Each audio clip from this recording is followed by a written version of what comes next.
¿Qué tal? Buenas tardes. Vamos a seguir con el tema de diodos. En este caso, aplicaciones como rectificadores. Hay diversas aplicaciones, ¿eh?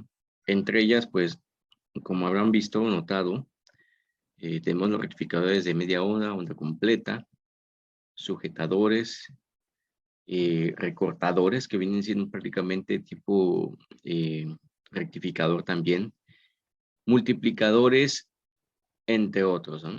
Esas son las principales aplicaciones de los diodos.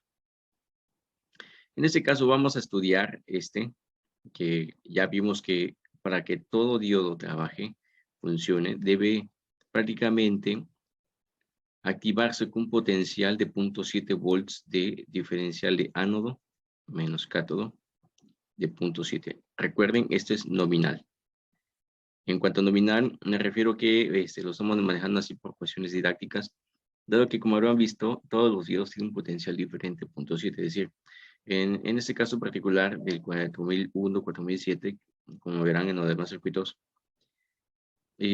trabajan prácticamente desde un potencial de 0.35, 0.4 volts aproximado. Entonces, para no hacernos bolas con respecto a qué potencial usar, pues vean que estamos usando 0.7. ¿Sí? Ahora bien, esta fuente es una fuente senoidal bipolar que cuando opera de manera positiva con respecto a esta referencia GND, va a alcanzar un potencial máximo de 120 volts por raíz de 2. Es decir, en este caso estoy trabajando con voltaje RMS y para que yo lo convierta a valor pico, pues lo multiplico por raíz de 2. Y en este caso debo estar mirando aquí los 169.7 volts. Positivo, y cuando no, cuando conduce, es decir, cuando está conduciendo en la parte negativa, pues yo tengo aquí menos, más, con respecto a esta referencia, y si mido, pues me va a dar aquí menos 167 volts. Esa es como va a trabajar, es la manera como va a trabajar esta fuente alterna. Ahora bien, tenemos lo siguiente, de que este diodo, cuando fluya la corriente en ese sentido, va a conducir en ese sentido. Y cuando la corriente fluya, vaya aquí en el semiciclo negativo, pues va a fluctuar en este sentido de la flechita. ¿Sí? Así que vamos a ver qué tenemos aquí en VO con respecto a referencia. ¿Sí? Es lo que queremos tener aquí en ese circuito. Así que para ello, pues vamos a asumir que en ambos casos conducen. En ambos casos conducen los diodos, es decir, voy a hacer planteamiento que aquí fluye corriente y tengo menos voltaje de la fuente más voltaje del diodo más I por R2. Repito, estoy haciendo esa suposición de que conducen. Si esta corriente, esta propuesta que estoy haciendo está correcta, implicaría que este diodo sí conduce. ¿Va? Van a ver que, bueno, no me adelanto, ¿no? Vamos a resolver esto y veamos que la corriente que tengo aquí en este diodo, pues es equivalente a voltaje de la fuente menos voltaje del diodo sobre la resistencia. Y como verán, pues dado que BF es mayor a BD, pues tengo que la corriente sí fluye en ese sentido, por lo tanto, sí conduce este diodo D3. Por lo tanto, ¿qué espero a la salida aquí en BO?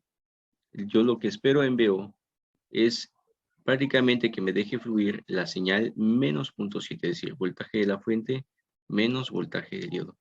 Es lo máximo que espero aquí a la salida en BO. Ahora, cuando no fluye, bueno, vamos a ver, porque ya me estoy adelantando, ¿no? Cuando fluye en ese sentido la corriente, si vuelvo a hacer el análisis, vean que yo aquí tengo un potencial, ¿no? Negativo, positivo. Tengo entonces menos voltaje de la fuente y menos voltaje del diodo, que es equivalente, ¿sí?, a lo que es voltaje, corriente por resistencia, que en este caso sería más, sería menos, más, menos. Eso implica que la corriente que me está dando este diodo, bueno, en esta malla, perdón, pues es positiva, es decir, ¿qué pasaría si este diodo conduce, este elemento conduce? La corriente estaría fluyendo en ese sentido. Por lo tanto, yo aquí tendría un potencial en nodo 4, un potencial mayor que en B7, que en nodo 7. Por lo tanto, implicaría que el diodo, bueno, vamos a poner aquí voltaje de fuente menos voltaje de diodo más, aquí es más, sobre resistencia 2. Entonces, el diodo, o sea, D3, no conduce aquí en este caso.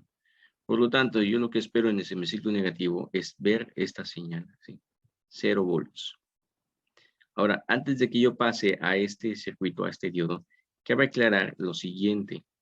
Si ustedes lo trabajan con un diodo 4001, tienen que ver el potencial en inversa de este diodo. Todo diodo aguanta un máximo para operar cuando no conduce. Es decir, si yo a este diodo 4001 lo someto a potenciales inversos de 120 volts, voy a ver de que me va a dejar permitir conducir este diodo cuando sobrepase este nivel. Es decir, tiene un mínimo máximo. En este caso, pues cuando el diodo no conduce, ¿sí? De manera hipotética es infinito, es decir, no debe conducir, pero en el caso de 4001, tiene un potencial inversa de acción de 50 volts, es decir, a partir de 50 volts en inversa, empieza a conducir, porque entra dentro de una zona que le conocemos como potencial Zener. Bien, les muestro la hoja de datos para que ustedes comprendan a qué me refiero. Vean, tengo aquí los diodos de la fábrica 4001 a 4007. Voltaje pico inverso, vean, voltaje pico inverso, que es cuando el diodo no conduce. El máximo que permiten son los 50 volts para la familia 4001. Para el caso de la 4007 son 1000 volts.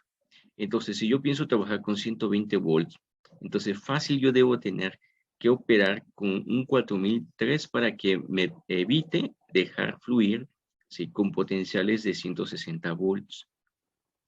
Así que si yo me voy con este circuito que tengo, van a ver que va a conducir, vaya, si yo le pongo un 4001.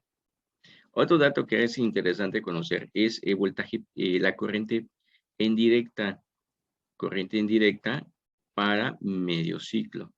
Para una rectificación promedio, me dicen que es 1 amperio. 1 amperio es lo que permite conducir a la carga. Es decir, fluye en ese diodo, que es lo que conduciría en la carga. Y por supuesto, una corriente repetitiva indirecta cuando en medio semiciclo, repito, en picos transitorios, es decir, en esos máximos, están fluctuando a lo mucho 30 amperios. Entonces, esos son los parámetros que ustedes requieren conocer para estos diodos. De ahí nos vamos con parámetros de almacenamiento, es decir, temperatura de almacenamiento, temperatura de operación, y vean que llega hasta los 735 grados centígrados mínimo, menos 55 grados, que es lo que nos recomienda el fabricante para que esto pueda trabajar como debe ser. Vamos ahora con potenciales de disipación. Vean que máximo, en este caso, aguanta 3 watts de operación y tiene una resistencia térmica de 50 grados centígrados por cada watt. Eso después lo vemos para más detalle. Vean que características eléctricas a 25 grados centígrados va a estar operando esto, un voltaje en directa a 1 amperio, ¿sí? Máximo 1.1 volts. Es lo que va a estar trabajando, con lo que va a trabajar este diodo cuando esté en directa y a la máxima carga. Así que vean que ese potencial de acción vaya prácticamente, pues ahora sí que es lo que ustedes estarían esperando en la máxima carga. ¿Va? Es decir, a 1 amperio. Ahí está, vean. Y cuando no conduce, pues tenemos que sería 30 microamperios a máxima carga del semiciclo. ¿Sí? O así que a esas temperaturas de 5 a 500 microamperios. También vean que tenemos una capacitancia por cuestión de semiconductor, ¿sí? A 4 volts en inversa, a una frecuencia de 1 MHz. Tenemos una capacitancia que se presenta en los terminales de ánodo cátodo de 15 picofaradios, ¿no? Pero eso es ya cuando trabajan, por ejemplo, para frecuencias altas de 1 MHz. ¿Sí? Bueno, regresando a lo que es el circuito, a lo que es la simulación. Entonces, vean que si yo sustituyo aquí este diodo por uno de la familia 4001, para que vean qué pasa. Y de hecho vamos a comprobar la respuesta del circuito. Oh, perdón. 4001. Vean, voy a colocarle el análisis y le voy a decir que me dé los nodos 4 y 3. Es lo que yo requiero en este momento. Voy a quitar esto que estaba probando. Nodo 4 y 7. Vean, la señal de entrada, en este caso, viene siendo pues la 7, ¿no? Y vean que tenemos máximo 166 volts, 167 volts. Pico positivo, pico negativo, igual los menos 167 volts. Es lo que ustedes pueden visualizar aquí en esto. Entre positivo y negativo.